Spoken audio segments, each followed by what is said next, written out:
Hey, kia ora koutou whānau. Welcome back to another edition of Big Hairy News. Kia ora Chewy, how are you, love? I am a bit average today. Yeah. Tell your Uncle Pat. Tell your Uncle Pat what's going on. They were doing roadworks outside the shop all day today. Yeah. They're laying layers of bitumen and then packing it down. So it's like the whole shop stunk of asphalt and like just this grinding noise all day today. So yeah, just trying to shake off just a cracking headache I've had since about 3 o'clock. Whiskey it up, bro. Best thing for a headache. That sounds counterintuitive and a terrible idea. No, it's funny actually. When you told me this afternoon you had a bit of a headache, and I said, I don't care about how you're feeling. You must come tonight no matter what, or you can fuck off with yourself. That's pretty much what I said. That's true. You said you'd cut my wages. I can't handle a pay cut. Because you'll have to start paying me to come. Yeah, I think I already pay you $5 a month. I said to you, I've got a headache too. I'm not feeling so good, and I woke up this morning feeling so crook. I actually thought I had COVID. I'm like, I took a test, and I'm like, this is going to be positive, and it wasn't. But it's just there's something going around at the moment. It's and people who watched last night know that I was a bit coffee, and I'm going to do it right now. And yeah, I almost thought, nah, not going to do tonight, but I've feel a bit better through the day and feeling okay tonight. And to be honest with you, when I saw an interview with Nicola Willis today, kind of being hoisted by one's own petard, I love that saying so much. And it wasn't until later on in my adult life I actually knew what it meant. I actually understood the reference point. I'll explain it to people in a second if you've never heard it. I'm not silly enough to say that you won't, but I didn't probably understand it until I was in my 30s, and then I learned it. So everyone learns it at some stage. I thought, I have to tonight. I can't not have to do tonight. And since then, it's kind of reiterated through Winston Peters and through some other people. So anyway, hoisted by your own petard. A petard is a bomb, an explosive device. And then in times gone by, there used to be people who would set these bombs up in conflicts, in times of war, and occasionally the bombs would go off. At the time, they didn't mean them to, like whilst they were setting them up. So the people who had the bombs, who were trying to place the bombs or the explosive devices, they blew up while they were doing it, and they were literally hoisted by their own petard. That's what the saying means. So I'm sure you knew that, Chewy. I'm sure most people knew that, but like I said, I didn't learn it till I was in my 30s, and so there you go.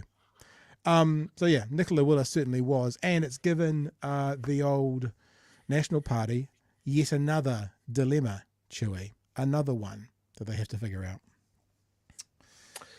Interesting. Yeah. On top of that as well, Matthew Hooton gave Chippy some advice last night on how to increase his numbers in the polls, and I don't know if I agree with the tactic, but I do agree if Chippy decided to do it, it would help them in the polls. We'll get to that as we go through the night, and a whole bunch of stuff to do with Winston Peters and his announcement today, which is possibly, now when I say stupidest, sometimes you use that term for being like it's a bit silly. I mean, it's too early. It's too early to call it the stupidest. Intellectually superior. I'm stupid because I don't know the right words. Like dim, like low IQ, like stupid, like unintelligent policy, and we'll demonstrate to you why as we go through the show. Yeah, but I think where we might start, pardon me, is a story that is kind of hilarious because National's been put in the position that Labour was put in a few weeks ago, where other parties are starting to release their policy before they've released it, and they're having to do and say, well, you'll just have to wait till the announcement, which means, yep, you are correct, which is what National did to Labour over their GST off fresh fruit and veg, or fruit and veg. Mm-hmm. And now it's happening to Labour. And It's happening to Labour, to National. Pardon me. It's happening to National in an area of housing, Chewy. You know, National's been talking about the terrible price of houses, Chewy. You know, housing prices are terrible. Labour's fault that it's so hard to get into a house these days. So National, you would hope, are going to do everything they can to help Kiwis get into homes. Well, it appears, Chewy, that what they're going to do, such is the rumour that they are unwilling to deny, what they are going to do is allow international buyers back into the market again, thus increasing the pool of people who want to buy houses with a much deeper pocket of a better exchange rate than New Zealanders. Let's have a look at the story, then we'll chat. Well, the government took aim at National today for hinting that changes to the ban on foreign property buyers may be on the way. And outside Parliament, there is one man who may have just found the platform he needs to get back inside. Here is political editor Jenna Lynch. 3 bedrooms, 1 bathroom, quarter-acre, doer-upper. Only Kiwis need apply because in New Zealand, existing homes are only available for Kiwis to buy. We want to make sure that New Zealand home buyers are front of the queue for buying New Zealand properties. Having foreign speculators coming in and snapping up New Zealand houses isn't going to be in New Zealand's best long-term interest. A pretty uncontroversial policy, one would say, Chewy. Yeah, you know, that's true, and I mean quite technical as well. Like you can be an overseas buyer and come in and buy some land and build something on it, but you can't buy existing. Yeah, and you know, this was brought in by Labour. I remember there is a bunch of xenophobia around some foreign buyers, and it's not around actual foreign buyers, people who live offshore and buy but don't settle here. The xenophobia around it, and I used to get this a lot when I was doing Talkback, is people would phone up and talk about all these foreign people buying in Auckland, and it was something like 2% of the purchases, or less than 2%. No, sorry, it was like 2% of 2% were foreign buyers. But what was happening is there's a large migrant population in Auckland who have accents, and particularly Asian. So they would be residents of New Zealand, but they would turn up to an auction, they would buy the house, and the naturalised born Kiwi who lost the house would go, fucking foreigners. And so there is an amount of xenophobia, which is around people going, if you've got an accent, you're not a New Zealander. But this is not that. This is people who actually don't reside in New Zealand, who live offshore buying property in New Zealand and not residing here. So there's two things to think about, right? So Labour hasn't done the xenophobic part of this, which is people with accents aren't allowed to buy houses. They've set up in, I think, 2018, that if you don't live in New Zealand, you're not allowed to buy a house. And I think the year before they brought it in, there was something like 3,500 sales. I'll check that actually. Maybe it was less than that, but it was in the thousands of sales to foreign nationals. This last year, I think there was 100. So, you know, you can see it's done the job that it said it would do. So I mean, when Labour brought that in, like they did it in a particularly clumsy way. Like I remember the phrase, you know, Chinese sounding names being part of it, which just opened them up to all sorts of, in my opinion, incredibly worthwhile criticism, because it just wasn't how you would want to pitch a policy. Yeah. So yeah. All right, we'll keep going with the story. So spelling it out, that's what the story is, right? Labour brought in this policy that if you don't live in New Zealand, you can't buy a house, which seems uncontroversial. But if there's a change of government, it could be a foreigner free-for-all. Yesterday, National leader Christopher Luxon wouldn't rule it out. The National government overturned the foreign buyers ban. Look, I mean, we'll have more to say about that with our investment policy that we'll announce in the next few weeks. Which means yes. Clearly, there's got to be restrictions on foreign buyers. We think that's appropriate, but we'll have more to say shortly. I think he should tell New Zealanders what he's going to do about that. Today, still playing wait and see. We'll have an overseas investment plan, part of our broader economic plan that we'll announce very shortly. Not ruling out. And look, just on this, I'm actually okay with that answer. But what I'm not okay with is the National Party expecting Labour to announce their GST policy early when they released it, but now playing like, no, we're not going to release it. We're not going to release it. But them not doing the same for Labour. I do have a problem with that, Chewy. Yeah. I'm the same as you. I don't have a problem with Luxon saying, hey, look, we'll have something coming up. You know, that there is no problem with that. Like we will save the criticism until we bloody hear it. I'm sure it's horrific. All right. Well, let's keep hearing what we're hearing, which is sort of the prelude to hearing the actual policy. Outselling the Kiwi dream to the highest bidder. We will announce our policy on overseas investment very shortly. In 2018, the Labour New Zealand First Coalition banned foreign investors from buying most homes here. It was somewhat controversial. And the criticism of your government was that it was xenophobic. Well, I do not agree with that. I think it is the birthright of New Zealanders to have first dibs on our land. As a principle, do you believe that Kiwis should rent houses from foreign landlords? As a principle, I want as many New Zealanders in home ownership as possible. New Zealanders should live in their own houses. They shouldn't rent them from overseas owners. Winston Peters has been campaigning against foreign buyers for decades. Since the 1920s. Two wrongs don't make a right. New Zealanders need to be able to, in a housing crisis, not be competing with foreign buyers who don't live here. Everybody in New Zealand can be reassured that we will be acting in New Zealand's national interests. I would have thought they'd had enough sense not to go down that track. Bit problematic if the Nats need him. When tossing up that policy, are you thinking about how it might impact? Now, this is a tangent, but there's something I really want to get into. The man on screen right now, and if you're listening to the podcast, we're looking at, looks like a thumb, only larger. He is using this phrase, which he hasn't used recently, about the coalition of chaos. That's going to come back to bite him. I just think, and he's talking about a partnership now for a man who appears to have conspiracy theorists, anti-vaxxers, denying 9/11, in his party. And another person who wants to make $1 billion of cuts on day one. These are the people he's going to have to rely on. So if the other group are the coalition of chaos, maybe they're the coalition of cookers. Maybe we can go full circle and bring it back. The partnership of pricks, the axis of assholes. I just kind of think it's a bit of a theme here about people being hoisted by their own petard. That they are setting themselves up to have to work with, I'm going to say arguably, it's not arguable in my mind, but some people argue it, a far worse, more chaotic, more kooky partnership duo than would be on the left if the left had enough to get through. It is just chef's kiss. It is just delightful. I'm loving it. Impact your relationship with Winston Peters? No. Look, every smart vehicle needs a handbrake. The self-heralded handbrake finding familiar and fertile voting turf. And what is National up to here? Until they actually open their mouths and spill what the policy... Isn't it interesting that the shadow that she's getting makes it look like she's wearing a 1970s rugby league jersey? You know, rugby league jerseys have always got that V on them. Do you know what I mean?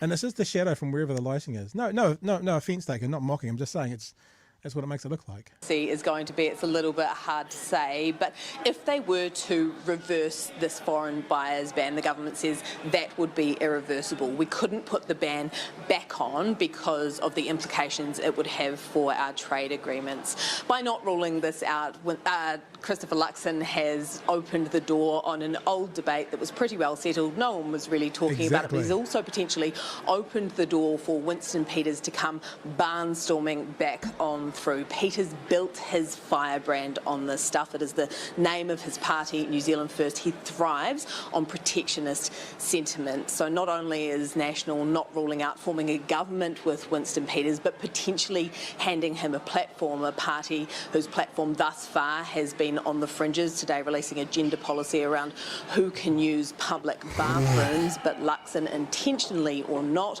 may have just handed Winston Peters a more mainstream hand to play. So obviously we're going to get to that one from Winston Peters. But there you go. I just think this idea of this coalition now made up of conspiracy theorists, they're not libertarians, Zach. They're pseudo-libertarians who want to cut $1 billion out of the budget on day one, and led by a respectfully evangelical Christian who thinks that abortion is tantamount to murder. What's that coalition? And I think we might have some suggestions in the text there. Should we put some of those out there?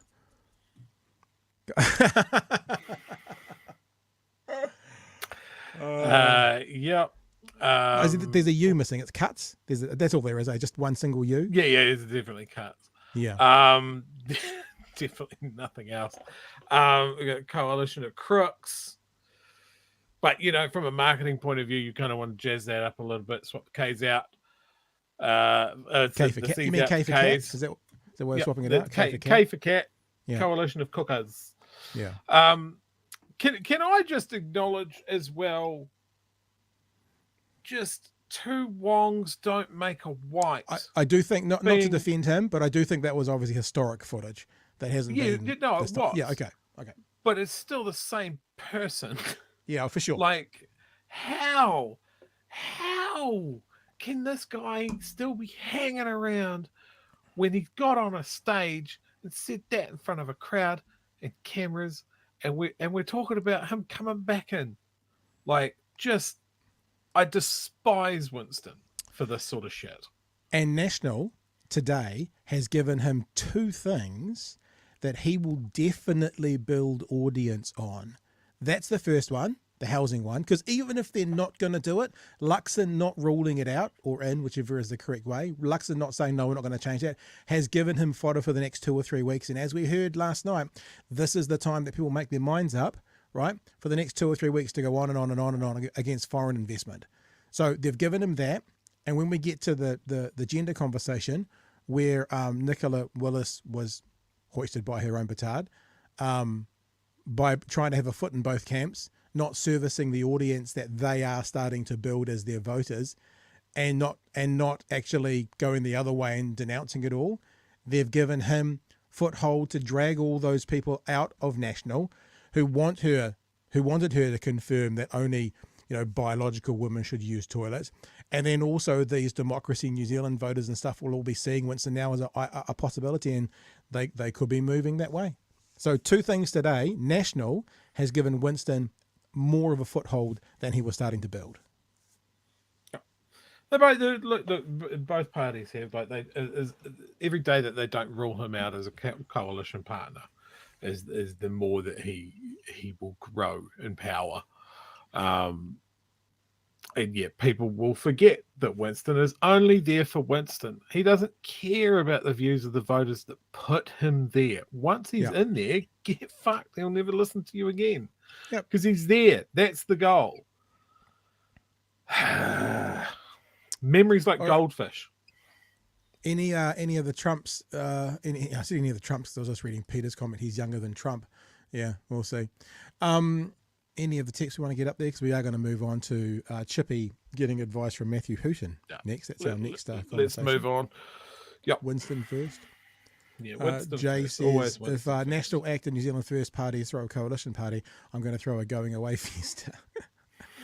Although a lot of people say that. I mean, unfortunately, Mike Hoskin said that about Labor getting in last time, and he's still here. That prick's still here. People make those threats. All right. Hey, this is a quickie. We're not jealous, by the way, Bomber. We're not jealous at all, are we, Chewy? Not even slightly jealous. No. Not even a little bit jealous. That no, this goes in my memory book that Chippy's chosen who he wants to spend his time with. No, we're not jealous at all. Not even a little bit jealous. Matthew Hooton, Bomber, and convicted fraudster Damien Grant. Hooton gave some advice to Chippy, and it's interesting. I might not agree with the tactics that he's talking about. You might be surprised, Chewy, but Hooton gave him kind of grubby, horrible backroom tactics. However, shocking. However, the tactics would work. So have a listen to this little interaction. I can't remember how long it is. I wrote it down. I'll stop it when I remember to stop it. And this is Chippy's on our video link. Hooton talks to him about what he should do to increase his number in the polls. We all know that the best way for Labor to get re-elected is to go really negative, to attack Christopher Luxon personally, particularly for his socially conservative views. That'll get you the extra 2% in the polls that you need off more women voters. It's factual. And, if I was advising you, I'd say you go after that guy on abortion, contraception, all those things. But I just was thinking this. Bolger was against abortion, and Longy, Moore and Helen Clark never went there. Bill English was against abortion. Jacinda Ardern never used that against Bill English. Will you guarantee that you, as Labor leader, will follow in the footsteps of Longy, Moore, Clark and Ardern and not use Christopher Luxon's conservative views in this campaign? Christopher Luxon's personal religious views are his personal religious views, and they are his business. Absolutely. In reality, You know, since I became Prime Minister, I can tell you that Christopher Luxon, in almost every press conference that he has had, he has attacked me personally. Yes. I haven't attacked him. No, are you going to? Is Labor going to raise those issues during the election campaign? Terrible. Like I said, his personal religious views are his personal views. Oh, yeah. This clip's not quite finished. I disagree. I disagree with Chippy because he's influenced by his personal religious views. And that is one of the things that will influence his policy. So I disagree with Chippy. We'll just play this out. I mean, if anything, it's ACT playing that not a game. no. in- Yeah, that's in right. Catholic. Quick, I think. Was that a no? It is a no. It will be inconsistent for the Prime Minister to get back quick on that. round. Will Labor be above or below 30 on election night? Matthew Hooton. Yeah, I think they will. Damien. Yes, I think that's quick over. Prime Minister. Absolutely. Prime Minister Chris Hipkins, thank you for your time and joining us tonight. Good luck for the election. And next time, we hope to see you in studio. Thanks, Wait a guys. second, we don't want him knowing where this is. Then the cops will know. Thank you, Damien, for confidently predicting that next time I'll still be Prime Minister. And I'll come and Yes. So good little zinger there by Chippy at the end. But anyway, so the point being, go after Luxon for his religious beliefs and go dirty. As I said, I don't necessarily agree with the tactics of going dirty, but I do agree it would help Labor in the polls. So what do you do? I don't know. I don't agree that we should leave people's personal beliefs out of politics, because your personal beliefs, your ideology, the core of who you are, and for a religious person, it's the religion, influences and speaks to the kind of policy and stuff you will bring in. I know I've said this before, and actually some people don't like that I did this, but when I had a chance to speak to Don Brash in an interview, we're doing a podcast, me and Jeremy Elwood did one, I asked him straight to his face. He's had multiple infidelities in his marriages plural, and I said to him, how can we, the voters, trust you when the person who is closest to you can't trust you? And to his credit, he said, well, that's a decision that voters will have to actually figure out for themselves. He said it was a fair question, and I think it is. Doesn't mean you attack them for what they believe, but I also think you don't ignore what they believe if it influences who they are, which influences their policy. And I think Christopher Luxon's evangelical views definitely do that, Chewie. Yeah, I think Hooton's idea of going after him on it is vastly different from the way that Labor or Chippy would do it. There's definitely ways to do it. You go back to the statements that you've made. You can go, hey, look, is Christopher Luxon going to be the Prime Minister for all New Zealanders, no matter what they believe? You know, there's also the fact that his position on abortion is so far removed from the majority of New Zealanders that he doesn't have to say anything about it. Like, he tripped over his own words. He boxed himself in on that interview, and we've all still remembered it. You know, we made great points on it at the time of like, well, what is it? You believe it's murder and you had the power to stop it, but you're not going to, so therefore you're willing to forgive murder. It is just a logic loop. Yeah, it's pro-murder. And he's been trying to get that back in the box the whole time. Yeah. The other thing, one of our commenters, DIY Guru here, said it's Hooton trying to start a culture war. He's so predictable. Yeah, because he did say, would you, right. He did say, would you commit to? So he's looking to make a headline. Yeah, and it's just culture war, as we've been discussing for like a year now, is an incredible motivator. And when we're talking about last night, people that make up their minds in a couple of weeks leading to an election, and it tends to be an emotive decision, and it tends to be on a button issue for a lot of people. And it could be, you know, who uses bathrooms? Is Winston Peters going to personally inspect my penis so I go in the right room? Winky police. You know, that sort of, when he's winky police, I assume they'll be deputized, armed, and on the streets within the first 100 days. But it's those sort of feelings that motivate people to vote. It's not necessarily calm and reasoned fact and people sitting down and sort of tallying up who's told the truth and who's told porky pies and what even is financially the best thing for me. Yeah. People don't vote like that. They go, I don't like Team Red. I don't like Team Blue. Yeah, a portion do. I think some also go, I'm vote. Like, I mean, yeah, no, you're right. But there is, I don't know what the split is, but there will be a portion who do say, I do like this one, so I'll vote for them rather than I don't like the opposing. But yeah, both happen. You know, there'll be people that'll go, hey, look, I think GST coming off fruit and vegetables is great. Labour. I'm going to vote Labour on that issue because that's been a personal pain point for me. Oh, that's very good, Paul. Winston's diddle detectives. Oh, God. Can you imagine the badge that is it Toby Manhire? Is it Toby Manhire from the spin-off? Maybe we should send him a note and say, can you do us a thing for that? That's Winston's diddle detectives. The nutsack investigators. New Zealand's first nutsack investigators. There must be to protect and perv. Yeah, what colour shirts would the Winky Police wear? Yeah. An off pink.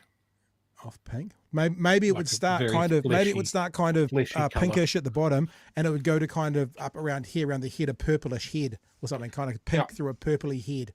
Maybe that would be the cover, like a gradient, like what do they call it? What do girls call their hair when it's done? An ombre, An ombre, yeah. Right? So there we go. We're live workshopping our next t-shirt drop. Winky Police. Maybe we could, but we wouldn't have to be sexist. What the other one would have to be in there as well, wouldn't it? A lady garden inspector and the Winky Police. No, as we've discussed, it's not about that one. It's only one side of the trans debate. True. It's actually very true, which is probably a good segue to get into it. So I've done you the service, people, of actually just putting up one of my favourite photos ever of Nicola Willis. And there it is. Ooh. So because it was basically a radio call, so the footage doesn't matter. And I want to play this call for you. Now, here's the thing, right? And this is the conversation around being hoisted by one's own petard. National has kind of has encouraged, whether it's through policy, through conversation, through snipes, this culture of the alt-right, even though they wouldn't necessarily be on the alt-right. They've encouraged this culture where these kinds of views about and I use the term binary to mean a choice, a binary about things like bathrooms or whatever needs to be had. And then when they get put into a position to need to adhere to their own conversation and they don't want to, because maybe, and look, I'm going to say something that might make you be a little sick for a second, Chippy. Maybe Nicola Willis at her heart is kind of a good person. I mean, when we saw her laugh the other day, she was humanised, and maybe she doesn't want to hurt people. Maybe, I don't know. So she knows that taking a position as black and white as what she gets asked about on the platform is going to be hurtful to some people. Maybe in her heart she doesn't want to do that. I don't know. But when she gets put in that position and she neither goes the way of the culture that Nationals help fester, or completely the opposite, which is that's ridiculous, this is where we stand, then she's stuck in the middle, being a jack of all trade and master of none. She is neither satisfying the people that want her to go all the way and be an alt-right redneck, and she is not satisfying the people who wanted to defend and maybe have a progressive stance for obvious reasons, and she's stuck in the middle, not pleasing anybody. And although what she says now, I guess in general I agree with, I think it's hilarious that she, through what National has been doing, and ACT as well on the right, has put themselves in this position. So whilst I'm not saying this is a bad interview for her because of what she says, I say this is a bad interview for her because they have put themselves in this position and now they're fucked. Because this is the kind of question that'll be thrown at them for the rest of the cycle that they will choose not to answer. So, talking about bathrooms, talking about women's sport, the big fucking issues. Well, look, on the question of sport, we've said that is a question for the individual sporting codes to come up with their rules. And as you can see, sporting codes around the world are making some changes there lately. Do you think they're making the right changes? Which is actually what we've been talking about the whole time we've done the show. Certainly what I've been saying is once we get to the end of this conversation, including with things like sports, we will know the outcome. Sports have made a decision based on, I guess, biology, that this is now happening. FINA has changed it. I think World Rugby has changed it. Athletics has changed the ruling from what it was a year or 18 months ago, and it's being worked out. Not everyone's going to be happy, and I feel you, and I hear that, but what's been happening is we are working through it. It is being worked through for that very unimportant area of sport, and they're going to have it figured out. And it looks like they are figuring it out. In fact, FINA has announced, FINA is a swimming group, I think.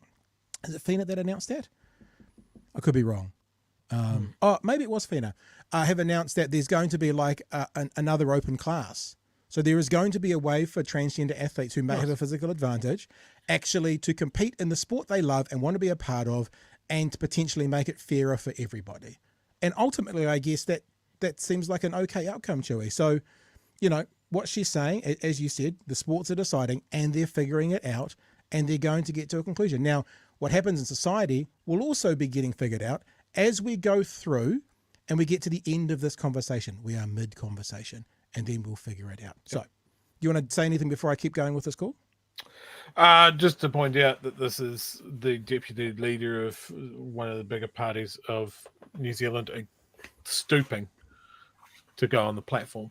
Yeah, and actually going, we need this audience. That this is a part of what we've been talking about. So I'll just skip back a bit, so we'll keep going. So she's talking about sport, and she's going to talk about changing rooms as well. Yeah. Do you think they're making the right changes? Well, I think they're making the changes that they think are needed to make their sports. Okay, so this is on the sport. You're not taking a position. Well, I think it is up to the individual sporting codes to work out how they enforce these rules. Yeah, and that's called not taking a position on the issue itself. But that's fine. That's fine as long as we know what that is, Nicola. Yeah, I would just gently ask, what exactly is Winston Peters saying should happen? He is saying no biological man should. He's saying biological men should not compete against women in sport and women's sport. It's unambiguous. Right. Okay, well, we'll see how that all comes to pass. All right. What about changing spaces? You know, the big issues. Well, again, we think that individual institutions will make their own decisions about the way they arrange their bathrooms, whether and the rules around them. Changing rooms at municipal swimming pools? As I've said, individual swimming pools will make their decisions about how they enforce and require their bathrooms to be run. So there you go. So, so when I say hoisted, like she and National need that audience. They don't want them to go to New Zealand first. They don't want them to go to ACT. But now they're having to play the game that they've on some level laid the foundation for. And it seems that Nicola Willis, for example, is not prepared to play it. I did a tweet today that said, I wonder how long it'll be till Christopher Luxon walks back Nicola's answers and does bring in his, to come back to the last conversation, evangelical belief around this, and then starts to change the policy of National. Watch this space, wait and see. But that's where we are right now. I've got two other clips to play too, but the first lot, your thoughts about that? You can hear Nicola's discomfort with being asked those questions. Right, and that like I'm going to give her a tick on that one. I'm going to take that tick away immediately because she could have avoided it by not going on Sean Plunkett's show. 100%. Because of course it's going to go that way. He's got potentially the next finance minister, the next deputy leader on his show. And that's the question that he's got for her. Diddles. Where did the diddles go? What is the ruling? What is your ruling on diddles in sport? What a joke. Yeah, so that's the other thing, right? Now, if any of the political parties were, like, they won't go on counter spin, right? Because obviously everyone is in agreement of the conspiracy theorist side that they are. But those questions are going to get asked of them on the platform. And when are they going to learn that if they go on there, they're going to be asked, what is a woman? And the reality is, there's not an answer they can give that will suffice either Sean Plunkett or his audience. No. Yet there will be a clip made of it that will on some level go viral. And you're right, Chewy. Blame her for going on, for putting herself in the position, for being... Now, I don't know if Sean Plunkett is a conspiracy theorist, but for being put in a position where he needs to sell his product to conspiracy theorists, so of course he's going to ask those questions. Yeah. Just no politician should answer it. Ridiculous question. Moving on. Just it's a trap. It is a question that is designed from its outset, from the what is a woman sort of thing. It is designed to be a trap to drag you into an argument. And it's such a stupid question because there's such an easy answer, which is, well, it depends on which the context you're using that word. Yeah. That's the answer. It's just dumb. It's dumb. Like Hipkins tripped all over it when Plunkett trotted it out during a press conference. Here he is basically asking the same thing of Nicola Willis. Don't go on a show. It's dumb. He's going to hit you with that exactly, bullshit. Chewy, says Guru. Why would anyone with integrity go on Plunkett's show? A credibility war zone. That's where credibility goes to die. It's a morgue of credibility. Here's the next clip. It's only 60 seconds of this. It's actually not. It's only 26 seconds. And this is Plunkett asking Nicola Willis again about bathrooms and about if it was her daughter in the bathroom, how would she feel? About a, I guess, trans woman being in there is what he's asking. So have a listen to this. You're a mum. How would you feel about your daughter's sharing changes space with biological men who cross-dress? It has literally never happened. It's a bridge I'm yet to cross. And can I? If you were having to cross that bridge, where would you be with it? I've got this rule in politics, which is I deal with the actual events that happen in front of me and that are presented to me, and that's one that hasn't happened. So, all right. Now, good answer. Chewy, but maybe good answer, but it's also horse shit. And again, this clip I'm going to play for you. We've just heard it. I'm going to play you a shorter version. Is going to go on our catwalk because do you know what she just said? She says, I only have conversations and make policy, I'm paraphrasing, about things I have seen and witnessed. That's what a fucking flat earther says. I've never seen the space station. That's literally what a flat earther says. I've never seen Antarctica. Antarctica doesn't exist. And we all know that politicians don't just make policy based on things they've seen and experienced. This is a really important thing she said that we need to listen because she's bullshitting or she's a hypocrite. It's one of the two. Have a listen again. I've got this rule in politics, which is I deal with the actual events that happen in front of me and that are presented to me, and that's one that hasn't happened. I only deal with actual events that happen in front of me. Really? How do you make policy like that? I'll call you out for it, you liar. Honestly. That was a small part of that conversation, which I think speaks a lot more to the overall, what they're trying to sell. I like the gist of what she's saying. She words it really, really badly, and it leaves her open to the criticism that we're giving her now. Again, she could have avoided this by not going on Plunkett's show. And like that question of what do you think if your child's in the changing room? What happens if you're in the changing room and there's I hate this term, by the way, biological man. Well, it doesn't make sense. You know what? Trans people have been using bathrooms for the gender that they present at for decades. More so. And it has never been a problem. Like this week alone, there has been a child abuse scandal in a church. Why aren't we talking about that? Maybe children shouldn't go to church because of the risk. Because if you look at the stats, keep them away from the Catholics. Yeah, drag queens versus religious people. I know where there'd be more convictions. Like that should be the pivot on this question. Would you let your child share a changing room with someone in a church, Seventh-day Adventist? I don't know the other ones. Another church. It doesn't matter because a Pentecostal. Would you let him take a bus with a Pentecostal? Yeah. It's just such a bullshit question. I hate it. Hate it. Just to reiterate what we were talking about as well, Rowe encapsulates it quite well. Bad answer, talking to Willis about the future.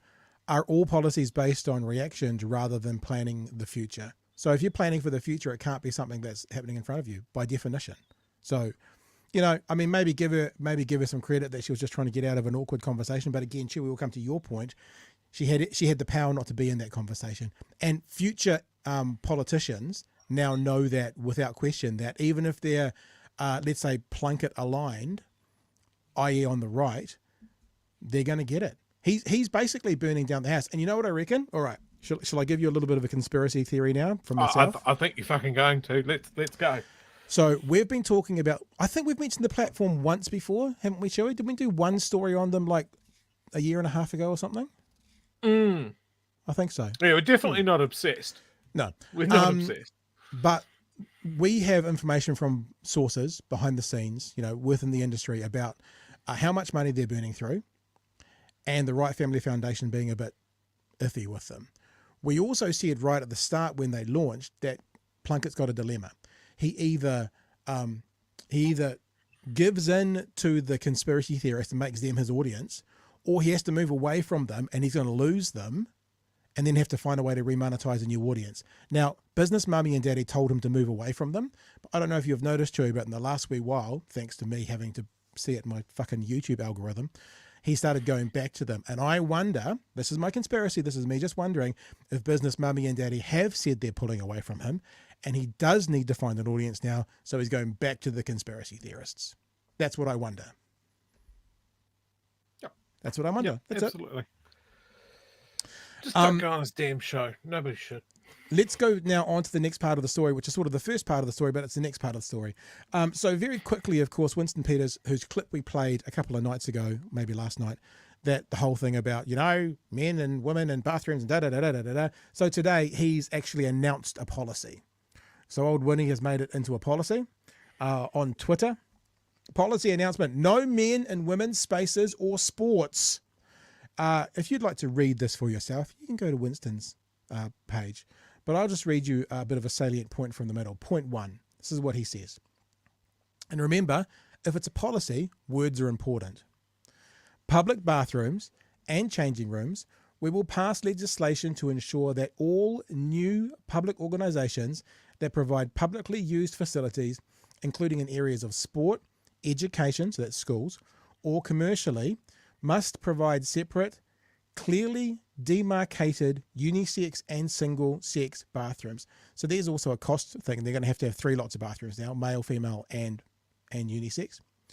In addition, all current provisions of publicly used facilities will not allow anyone access to facilities which are designed for the opposite sex use.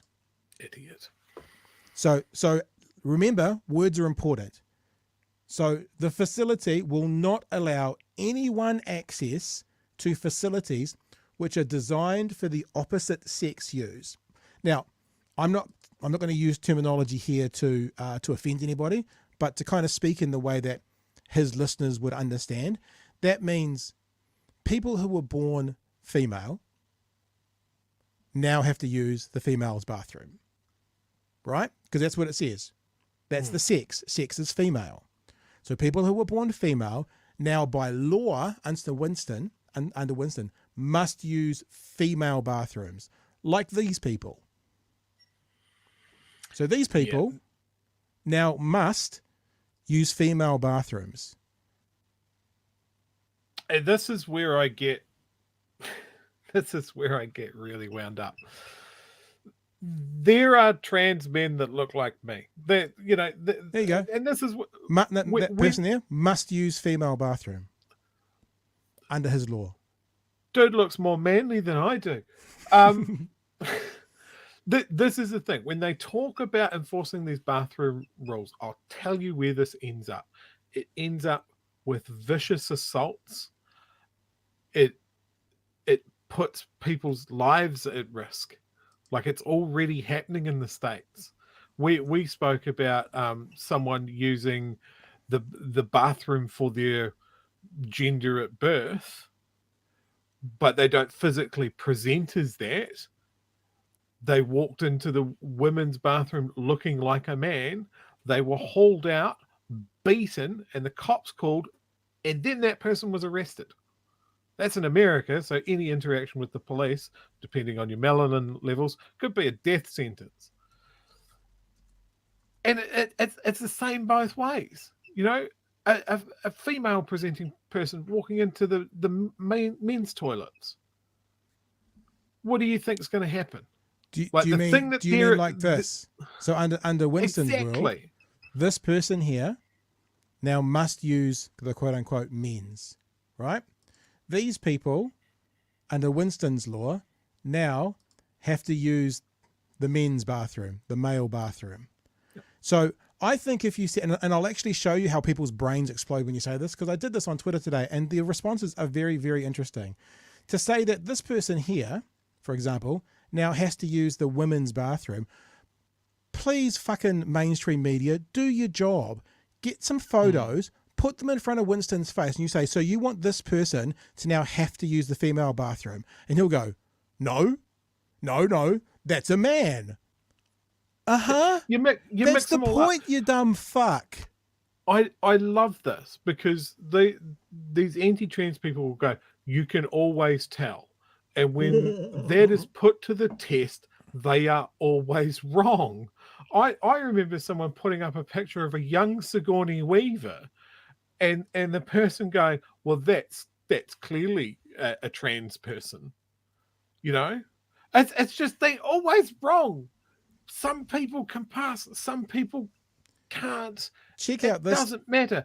Trans people are already using bathrooms. My workplace has one bathroom. We have men, we have women. Yeah. It's like, I have a non-gender defined bathroom right here, not too far away from me. Literally anyone can use it. It's just mental. It's anyone that is giving this time right now as an important election issue should be derided.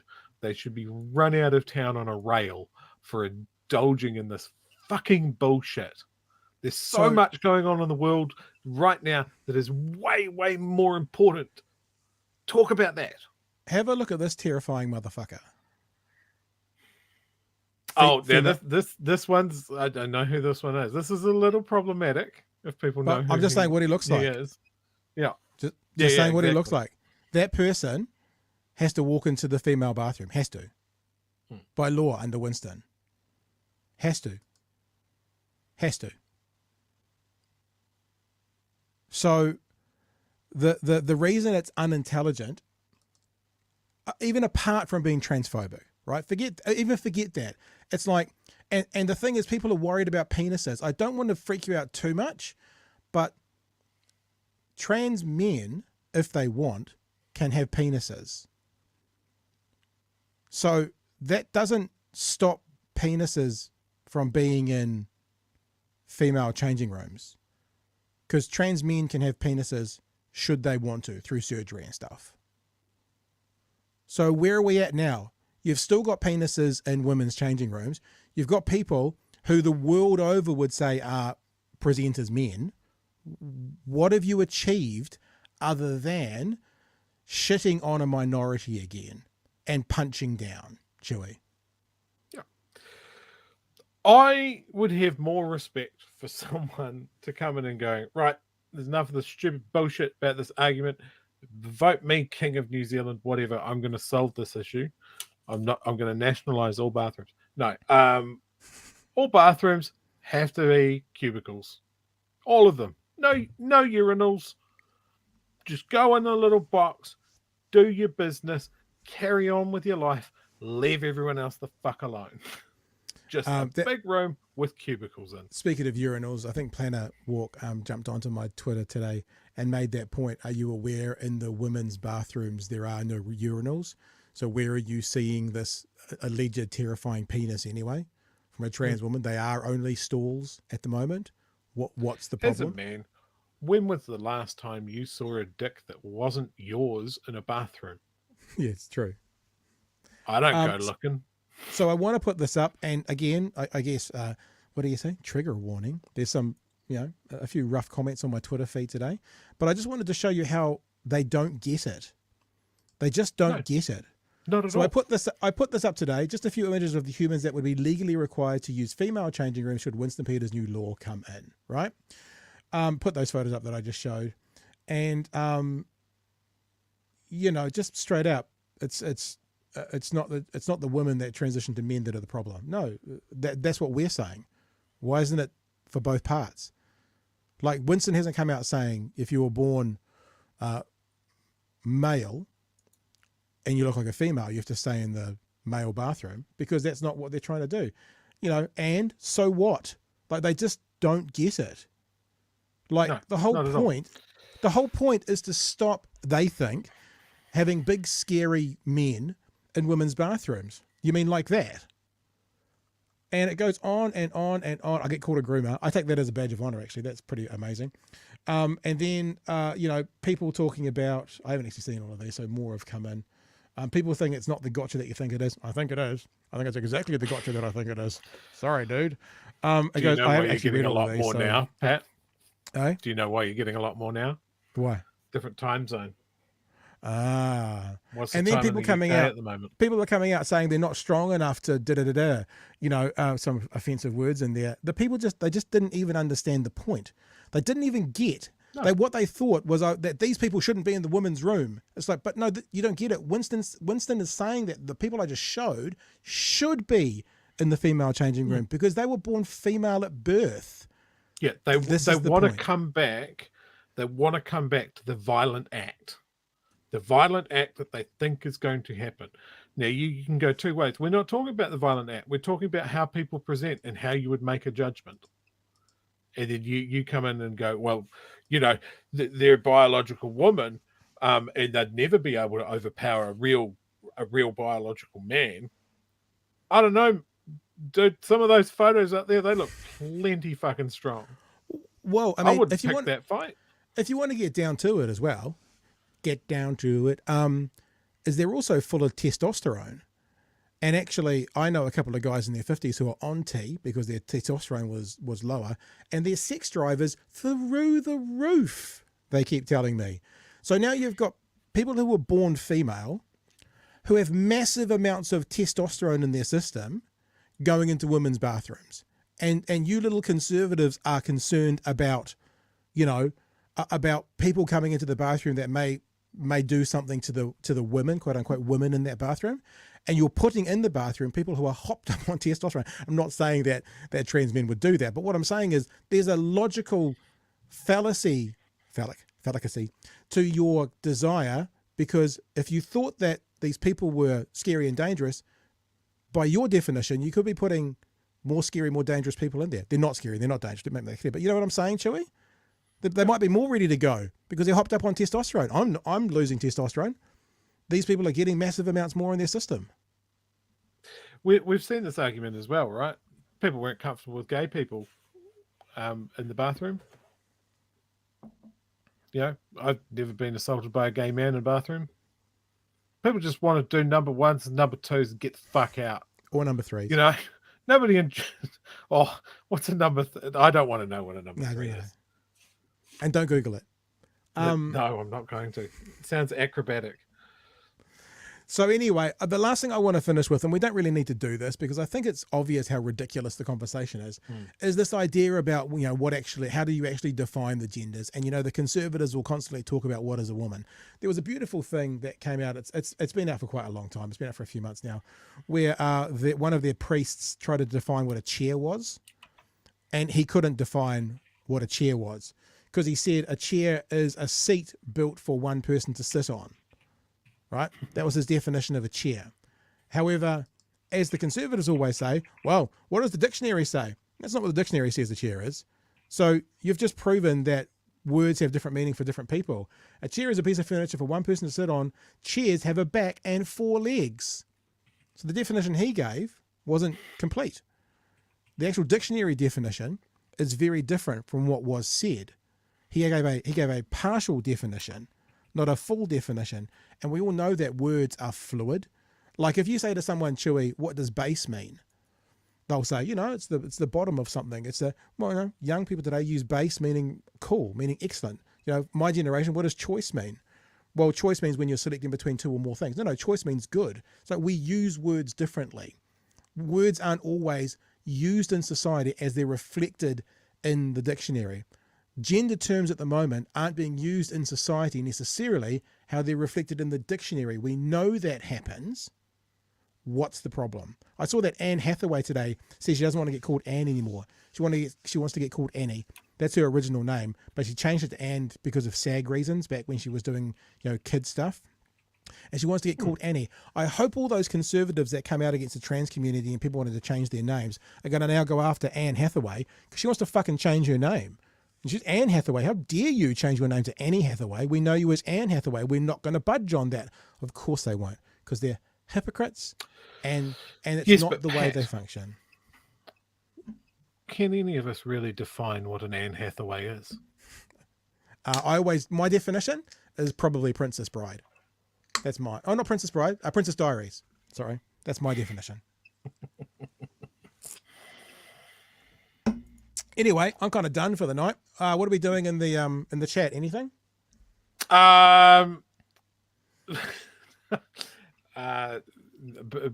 There is one person that is saying that I am not hot enough to have men make a pass at me. I'm sorry, as I've said to you in the chat. I am a bear. I know if I was a gay man, what subset I easily fit into. I quite like it when men. Yeah, men have made a pass at me.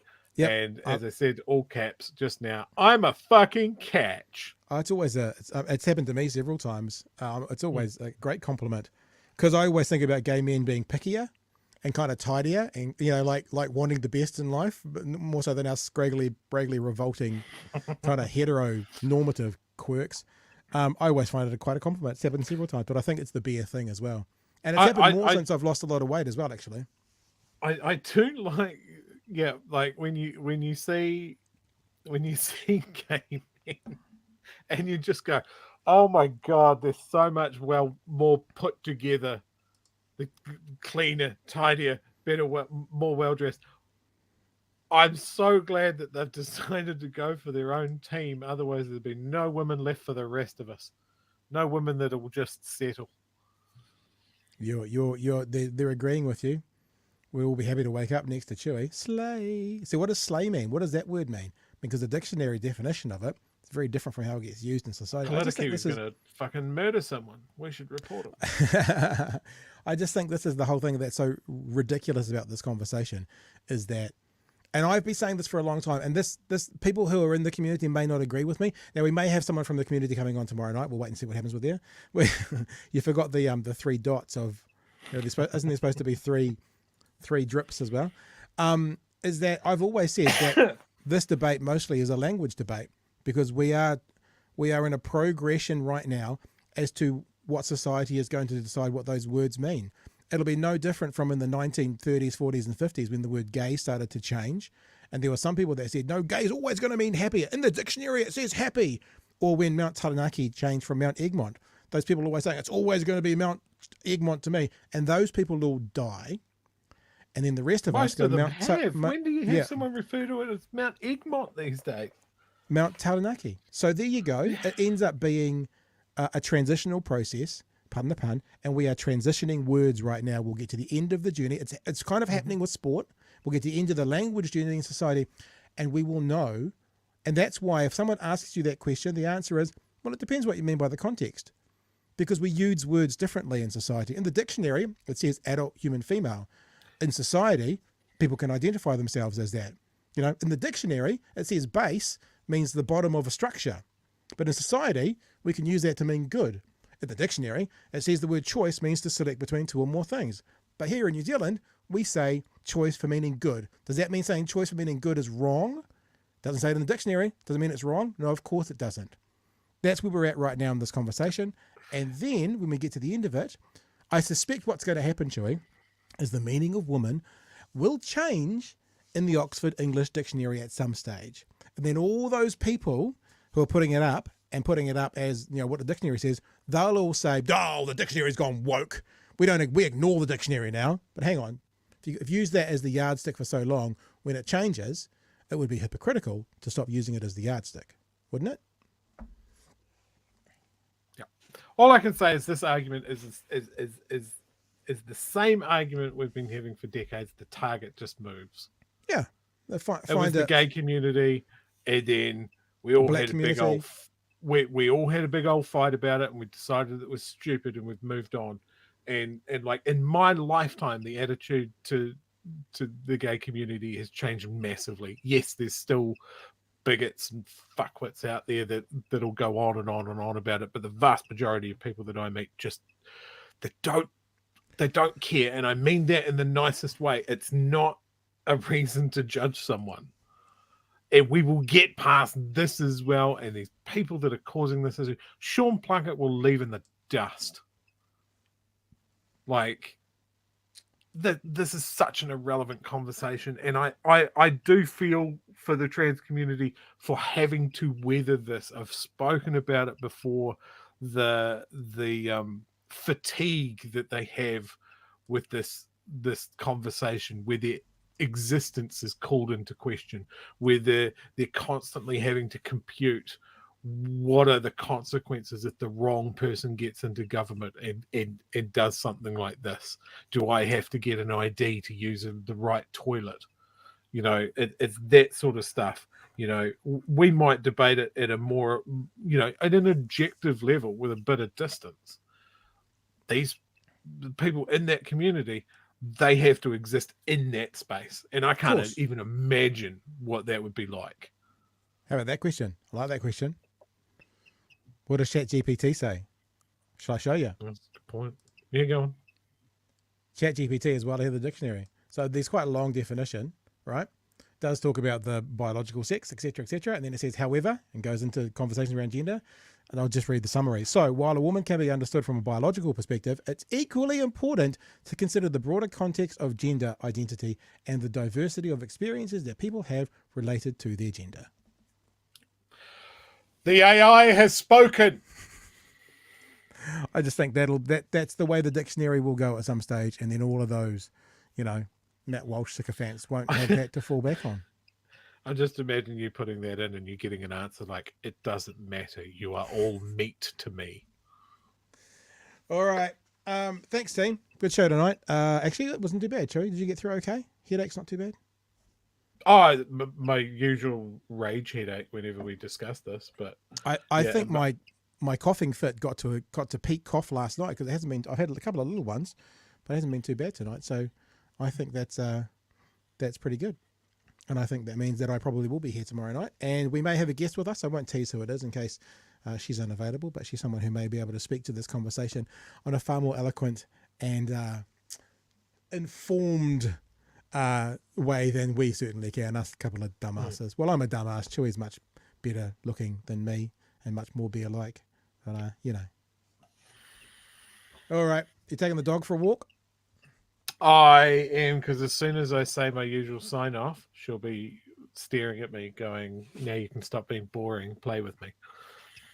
All right, team, we'll let Chewy and the dog go for a walk, and I will catch you tomorrow night, and we'll see you from 9 p.m. for another edition of Big Hero News. Thanks for tonight. It's been fun, and we'll be back with you in about 23 hours. Good night. See you later. Ciao.